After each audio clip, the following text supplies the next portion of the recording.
Every every day, every time we visited the manufacturing facility, new risks were emerging, and we had to learn continuously about them.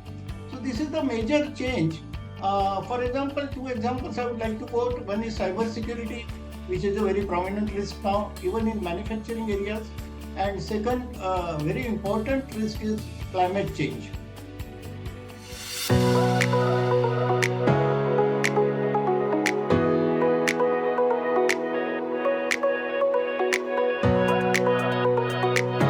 Hello and welcome to FaceTime with Leaders, brought to you by Directors Institute, World Council of Directors. I am Sunny Pancholi, and today we are in for a real treat. Joining us is Mr. Abhaykumar Gujar, a true pioneer in risk management and insurance. With over 40 years of experience, he has seamlessly navigated the worlds of chemical engineering, insurance broking, and corporate leadership. From shaping risk management strategies at Bajaj Allianz to now leading at UIB Insurance Brokers, his career has been all about turning complex challenges into lasting solutions. Mr. Gujar, we are thrilled to have you here today and we can't wait to dive into your incredible journey. Thank you for being with us. Thank you very much, Sunny. I am also equally excited, and I must thank the Directors Institute for giving me this opportunity to be with the facelift elated gathering of people. Great to hear that, sir. All right, so let's kick things off. Your career has spanned so many exciting roles: chemical engineering, risk management, and now leading at UIB Insurance Brokers. You have clearly navigated a path full of unique challenges and opportunities. So, looking back, what would you say defined your journey? What were those key turning points or moments that made you think, yes, this is the direction I want to go in? And we would love to hear how it all unfolded and what shaped you into the leader you are today. I will give you an example of Amitabh Bachchan on KBC. He said that our generation was never focused and planned about our career. I am also a member of that generation only. So after completing chemical engineering, joined the production process industry to get hands-on experience of how the plants are run and how the chemicals are produced. But unfortunately, due to unhealthy prevailing atmosphere of union management clashes, where we were wasting 90% of our time, I decided to switch over to non-manufacturing industry and landed safely in Tariff Advisory Committee of General Insurance Corporation, thanks to guidance by my senior college colleague, Mr. Dilip Coimbatore, who is also my mentor. And I joined Bombay Regional Office of Tariff Advisory Committee in 1980. The work here was related to thorough fire insurance audits of very large installations. And this was a real, altogether a different type of work, which we never imagined during studying chemical engineering.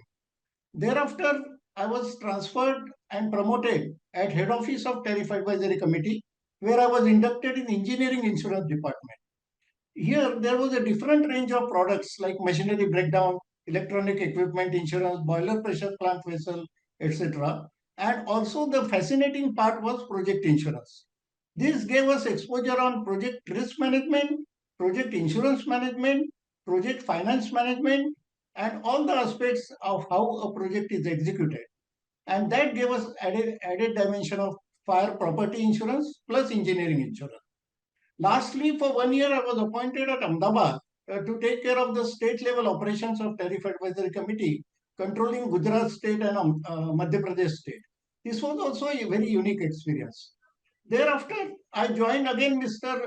Dilip Coimbatore, my mentor, in Vitasia Insurance Services Private Limited, which is started as a joint venture with the insurance tycoon, Indian insurance tycoon in Hong Kong, Mr. Ram Tolani. And we started operating from Bombay as well as Ahmedabad. But we had an added arm of operations at Jakarta, Indonesia. So we gave technical risk management services not only to Indian corporates, but also to the Indonesian industrial conglomerates. And believe me, 50 to 60% of them were Indian conglomerates. Like there was PT Indorama, PT Indo Bharat, which was a Birla Group, SR Steel, JK Wires, and so on and so forth. So it was all a very homely and friendly affair. And our reports were placed in London market for reinsurance purpose, where our reports were appreciated and accepted.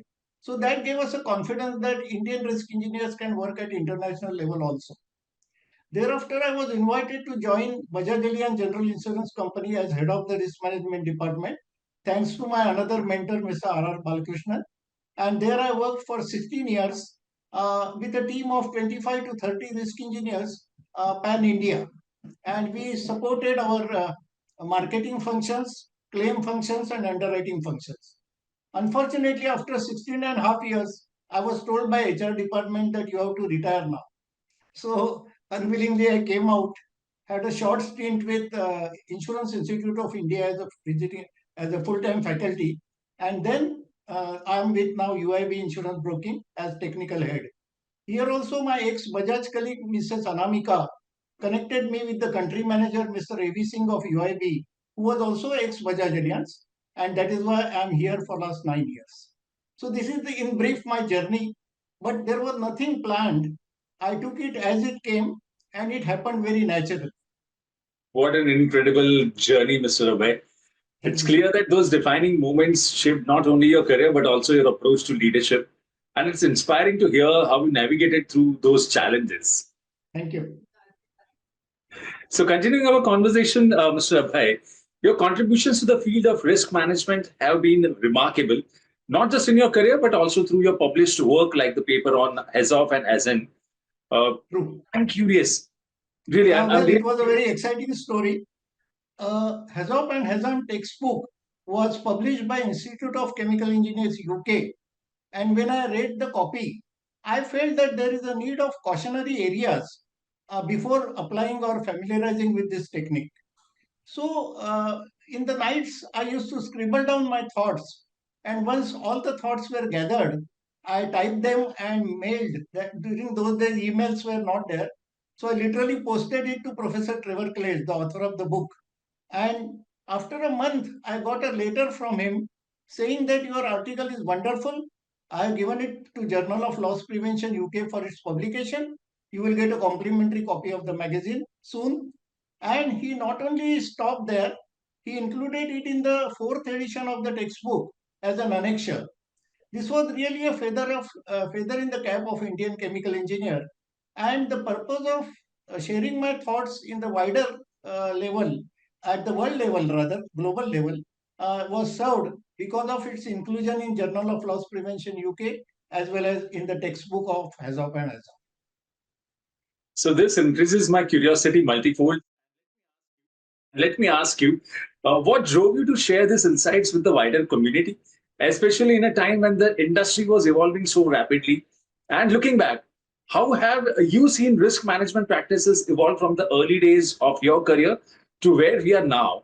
And what role do you think professionals like yourself have played in shaping these changes? No, that is a really good question, Sunny. In fact, when we joined the industry in 1980, the industries were coming up. India was going through the phase of industrialization, but it was very rapid. And within next 20 to 30 years, almost every corner of India was full of manufacturing hubs. And it was very lucky on our part to witness that entire development for 3 decades. But later on, yeah, after 2000, the nature of manufacturing industry started changing because of technological advances. Like there was an introduction of artificial intelligence, there was introduction of robotics, there was an introduction to machine learning, 3D printing. You put a print of what you want to manufacture, and the machine will give you the necessary output in no time. So these all technologies were getting incorporated, and accordingly the risk profile was also constantly changing. So in last 45 to 50 years, I never feel bored that my job is monotonous.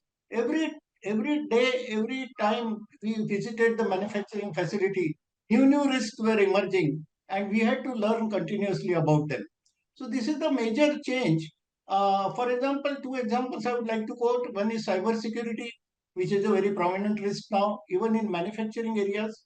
And second, very important risk is climate change.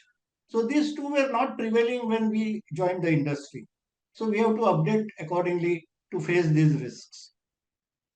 That's really insightful, Mr. Abhay. It's Thank you. fascinating to hear how your early observations led to such impactful contributions, and it's clear that your work has had a lasting influence on the evolution of risk management. Thank you. Moving ahead, your experience with fire risk inspections and engineering insurance at the Tariff Advisory Committee must have been a defining part of your career, shaping much of your expertise in risk management, right? So, how did that role influence your approach to risk management later in your career, especially as you moved into leadership positions and took on large scale projects in companies like Bajaj Allianz? I would love to hear how those formative years laid the foundation for the work you do today. Actually, while working in Tariff Advisory Committee, we never knew that our foundation is getting solidly laid. We were just performing the work dedicatedly.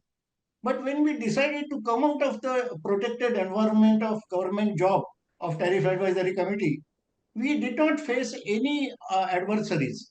The reason was that our fundamental groundwork was so solid that we did not face any difficulty in doing risk management consultancy even for Indonesian manufacturing units while being in Vitasia. In Vitasia, we also handled Reliance Hajira, the largest then petrochemical complex in the country from 92 to 99. And it was a fantastic learning experience of also the project insurance management. Similarly, in Bajaj Allianz also we handle large manufacturing installations like Ispat Industries, which is near Bombay, but is a very gigantic plant of steel manufacturing. We had no difficulty in handling them or giving them top class services. Then we handled Asian Paints, we handled Cipla, and we handled Saint Gobain. I mean, there are a number of companies we can mention about, but all of them appreciated our quality risk management service only because of our foundation work in Tariff Advisory Committee. To conclude it at the end, at UIB, we are handling again Indorama Group of Indonesia working in India, and also we are handling Indian Oil Corporation, which is the largest public sector refinery group of our country. So these are the examples of how we could handle large complicated risks swiftly based on our groundwork experience in Tariff Advisory Committee. Absolutely, Mr. Abhay. And it's amazing to hear how those early years really set the stage for the incredible work you have done in risk management. Well, it happened just like that. I mean, there was nothing planned or focused, as I stated earlier, but it just happened. And we now, when looking back, we feel proud that a lot of groundwork we had to do for last 45 to 50 years. Just to correct my time period, I wrote my final year engineering exam in last week of May and started working in the first week of June 1975. So this June, I will be completing 50 years of working life. Oh my And God. one cannot, I don't remember any time where I was looking back that how many years I have done the work and all that. We were totally engrossed in the work and we were totally enjoying the work. I love your modesty, sir. Thank you. So, all right, continuing our conversation, your extensive work with property risk and large scale insurance claims has given you a deep understanding of the challenges businesses face, especially in high stakes industries like manufacturing and chemicals. Yeah. So, with so much at risk, what advice would you give to companies in these sectors to better manage and mitigate the risk? And how can they proactively safeguard their operations against potential disasters? And what steps should they take to ensure they are prepared for the unexpected? Well, I would share my reaction in two parts. One is that, like a family doctor, I can prescribe the regular medicines. They are like a strong safety department, a strong insurance and risk management team, strong disaster management plan designing team, also the rehearsal of the disaster management plans on site as well as off site, continuous third party audits by various agencies. Even if tomorrow you get audited by factory inspectorate, it will give you some improvement points because of their expertise. So one should undergo continuously the third party audits whether it is boiler department, fire department, electrical department, factory insurance department, etc. And that will give you slow upgradation of your risk management preparation. And this is a continuous process. There is no end to it. And lastly, I would emphasize on training. Continuous training is necessary for all the employees to be ready for any disaster. But these are the medical family doctor advices. As a MD or MS, I would give little better advanced advice, and that would be blueprint risk management. Now, what is this? See, when the child is conceived, if you inject proper medication to it, it will withstand the disease attacks very, strongly.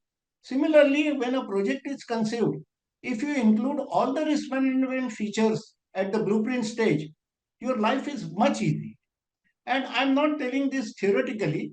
We have implemented this in many cases. One of the glaring example, again to repeat, is Reliance Hajira Petrochemical Complex, where it was having 22 manufacturing units, and all the construction plans were released for construction only after incorporating all the insurance and risk management features inbuilt in them, so that once the construction was executed, the complex was ready to face anything, any adverse feature in the future, which has lasted for last 30 to 40 years now, but still it has not faced any adverse operational problem so far.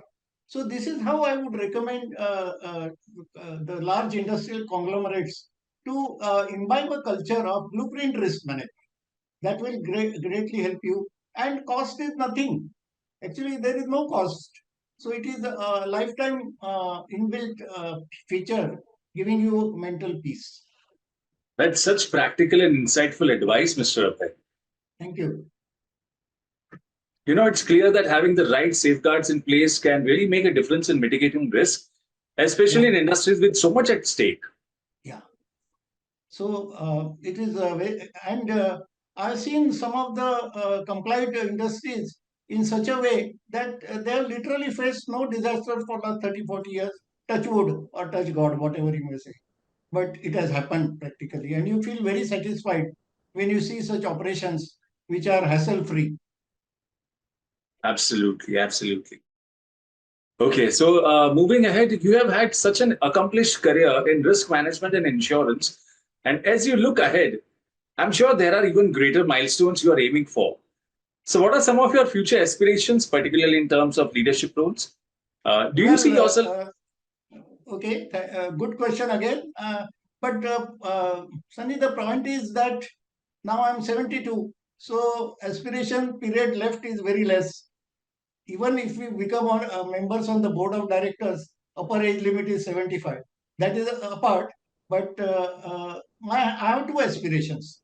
One is to give back my 50 years of experience back to insurance industry by operating on the boards of various insurance companies, insurance multinational insurance broking companies, even insurance educational institutes, and insurance risk management consultancy companies. These four need badly the experience of 50 years, which I would like to share uh, as much as possible. That is first aspiration. Second is I want to work with Insurance Institute of India to develop a center of excellence for insurance related risk management in India, which will serve for the entire Asia Pacific region, and it will compete with Western Europe Center and American Center as their counterparts. Now, how long it will come to true, I don't know. I have an ex-colleague working in Insurance Institute of India, Dr. George Thomas. I'm going to approach him for this, but it will take at least 5 to 10 years to start that. By that time, we don't know whether we will be there or not, but still, it is my second aspiration. Great. And it's clear that with your 50 years of experience, you are poised to make a tremendous impact at the board level, bringing both strategic foresight and deep expertise. Oh, so, and that is the reason why I'm here with Directors Institute. Great to hear that, sir. Yeah. All right. So, talking about ESG, environmental, social, and governance, it has become an increasingly important aspect of leadership and corporate strategy. Yeah. So, Mr. Abhay, given your experience in risk management, How do you see the role of ESG evolving, particularly in industries like insurance and risk management? And how do you think professionals in your field can better integrate ESG into their practices to drive long-term sustainability? Well, to answer this question, honestly, it is not my core competence because I'm looking after the technical activities of my company. But nevertheless, I will share some remarks applicable to insurance industry as far as ESG is concerned. IRDAI is the controlling authority of insurance business in India and also the broking operations also in India. And that controlling body, functional from 2001, has taken lot of precautions to cover the ESG aspects. First of all, there is a basic requirement that all the registered insurance companies and broking companies should have a chief risk officer. He should be a full-time qualified officer dedicated only for risk-related work. He should also develop the framework for enterprise risk management, which will be prevailing in the company, not only on paper, but it should be practiced and followed on a regular basis.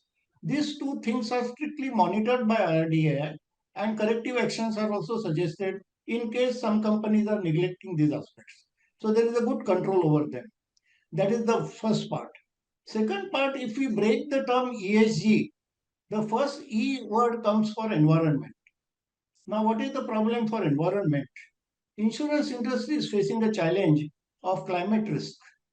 How the outcome of climate risk change is there are large natural catastrophic claims occurring in property damages, which are not only damaging a high amount of properties, they are interrupting the businesses, they are also creating dangers to the life of human beings and other live species prevailing in the environment. They destroy the crops and they have devastating effects. Yesterday, I was just reading five top insurance losses in the world, and three of them were due to natural disasters. So, climate change risk is the challenge for insurance industry, and they are taking care of that by giving proper premium consideration for NatCat premium, and also they are making arrangements, proper arrangements with reinsurance, international reinsurance operators, so that the losses are not coming on their net account, damaging their financial stability. So this is about environment. As far as social things are concerned, insurance and social things cannot be separated. They are integrated with each other. But two examples come in my mind is one is micro insurance for all the poor people also. And second is agricultural insurance for farmers. These two insurances are going to play the lot of social role in our lower half of the population in India. As regards governance is concerned, as I told, ERM framework is in place. Recently, IRDA has passed one resolution that appointment of board chairperson for any insurance company needs a prior approval of IRDAI. This resolution is already passed in this month and its effective date is 31st March 2026. So that the companies can finish this formality in coming 1 year and everything will be in place after 31st March 2026.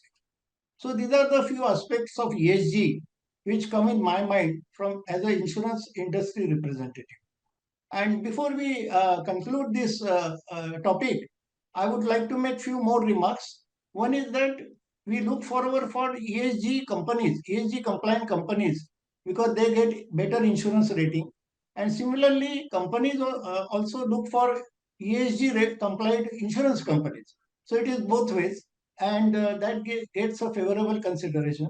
For example, Indian Oil Corporation issued by us has a 38.8 as a its ESG index, which is very high. So we highlight that in our insurance reports for direct placement and reinsurance placement. And two more aspects of corollary of this is one is we have to increase the insurance penetration, which is up to 3.7% now, which world standard is 7%. So we have to almost double it. And second is insurance for all. That is Modi's announcement. And both these things we have to comply in next 22 years, so that by 2047 we are eligible to be declared as developed nation. So these are all the ESG related areas I would give you some remarks on them. Incredible, Mr. Abhay. That's an incredible perspective. And Thank it's you. clear that ESG isn't just a trend, but a critical part of sustainable leadership moving forward. Just to add a sustainability aspect, IRDA has controlled the insurance company operations in such a way that no company should be bankrupt. You know, when the banks get closed, people lose faith in banking business. A common man loses its faith. Similarly, if an insurance company is closed, a common man will lose faith in insurance also. IRDAI doesn't want that to happen. Now, how it controls it? It controls solvency margin of each company. Very meticulously it is monitored. In case some insurance company is tending to be red, going to the red zone, immediately they have to pump capital to bring it to the green zone, like blood transfusion for a sick patient. And that health is maintained so that they are not bankrupt, leading to bankruptcy. So far, this has been implemented also for some companies, and so far, no insurance company has undergone liquidation, and that is the greatest, sustainability aspect of insurance industry achieved by IRDAI. Great, great, Mr. Abhay. All right. So that brings us to the last question of the podcast. You have recently joined Directors Institute, and we are eager to know what motivated you to take that step and how has your experience been so far. Also, part B of my question is how do you feel the training and resources at the Institute are helping to shape your leadership approach, especially in terms of governance and strategic decision making? Well, it happened again by a coincidence, as it has happening in my life for last 45 to 50 years. I was getting a lot of mails from Institute of Directors, and I was thinking that some social get together or some VIPs have visited the institute like that. So I was thinking that only who are already on the board of directors are eligible to join this institute. So I was just reading the mails as a spectator and keeping them away. But in January third week, I got a mail titled that you can also become a director, corporate director. I said, how can I become corporate director? Let me see. So I clicked on the mail and there was a webinar proposed on 7th of February and you had to register for that. Once I registered and attended the webinar, it was so exciting that I decided to pay the requisite fees immediately before 2 o'clock and join the institute. So I'm really happy that I have joined it. No doubt, it is a very late in my life part at the age of 72. I wish I could have joined it 5 to 10 years earlier, so that by this time I could have returned back all my experience to the insurance industry.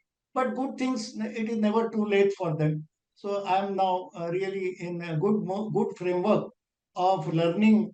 Already I got 11 textbooks to be read and then online training plus online exams and then appearing for the final exam. So I'm feeling young that I'm going to college after 50 years. So, Fantastic. and the staff here is so good, so proactive, so helpful, looking for something from you, to help you. So last 1 month, I feel I know all these people for last so many years, though it is a only 1 month acquaintance. So that is wonderful feeling.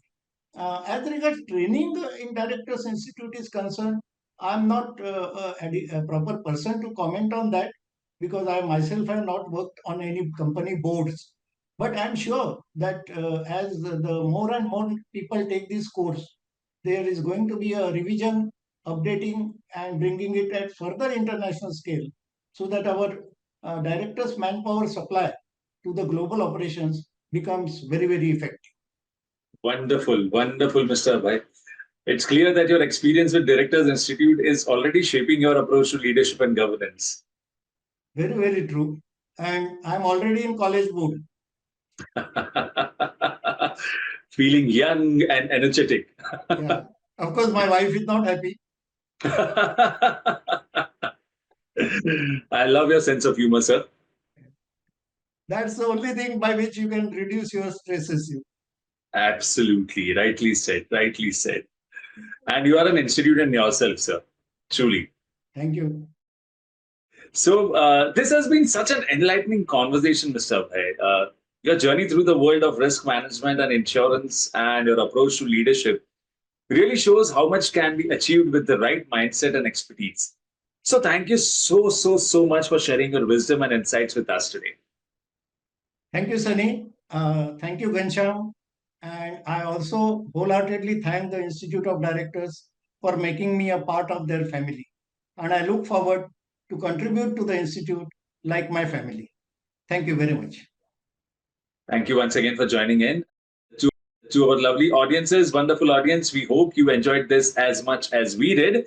If you found Mr. Gujar's story inspiring, don't keep it to yourself. Share it with your network and let's keep the conversation going. Be sure to tune in next time for more inspiring stories and leadership tips. Until then, keep pushing boundaries, stay curious, and most importantly, keep leading with passion. Thank you so much and have a nice time.